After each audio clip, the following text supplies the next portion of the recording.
We're going to share a real cool pattern with you here today. Paul and I are fishing Rapala Rippin Raps for post-spawn walleyes, and these big female walleyes very often will respond so well to an aggressive bait like this, despite the fact that the water temperatures are actually pretty low. Right now we're hovering right around 50 degrees, 48 to 51. You know, a lot of times guys get kind of suckered into the thinking that post-spawn fish are going to be real lethargic, and that's really not the case. I mean, you think about what they've been through, weeks of swimming up rivers, lots of traveling, very little eating, and then the rigors of the spawn. When it comes time to eat, they're aggressive. They've got a lot of weight to pack back on. Fishing these Rippin Raps, you throw it up shallow, you pump it back to the boat, you're in the effective strike zone the entire way. Look at this fish. Take a look at this bait. It's actually wedged in the mouth of that walleye. It's not going anywhere. Look at that. That's what a Rippin Rap fished post-spawn will do for you. Again, think of what these fish have gone through here in the last couple weeks. They're not looking for small meals. They need to put some weight back on.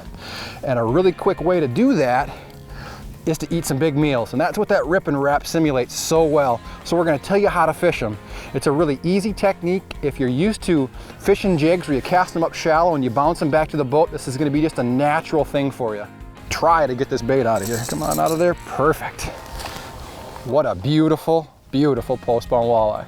I'll put her back. So here's that Rippin Rap. It's a size 7, lipless style crankbait. You know, if you're a bass fisherman, chances are you have some of these in your box. If you're a walleye fisherman, you probably should add a couple. This bait, great rattle. I'm gonna shake it. Very intense rattle. As I mentioned earlier, these fish are so aggressive, they're looking to feed. That rattle, I believe, is one of the key components to making this one work. So what we're doing with this bait today, we're making very long casts out there, and we're letting this bait settle to the bottom and just pumping it up about a foot, letting it fall. And that high pitch rattle, along with the flash of these baits, is really what's attracting these fish. And when they come up on these baits and they hit it, they whack it. There he is. Oh, uno, that's the magic word. There he is.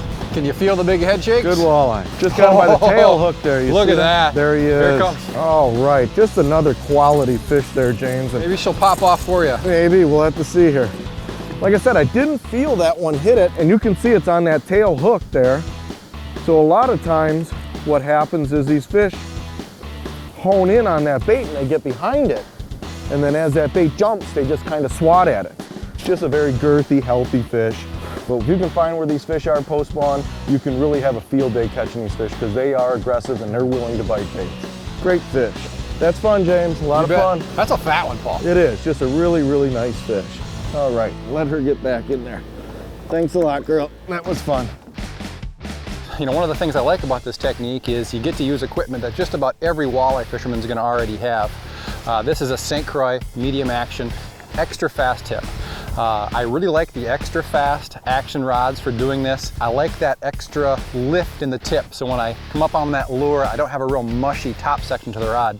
And then we're combining it with Suffix 832 braid. I don't want a lot of give in the line when I go to lift that bait. I want a real tight connection, and that 832 doesn't have any stretch, so that's perfect.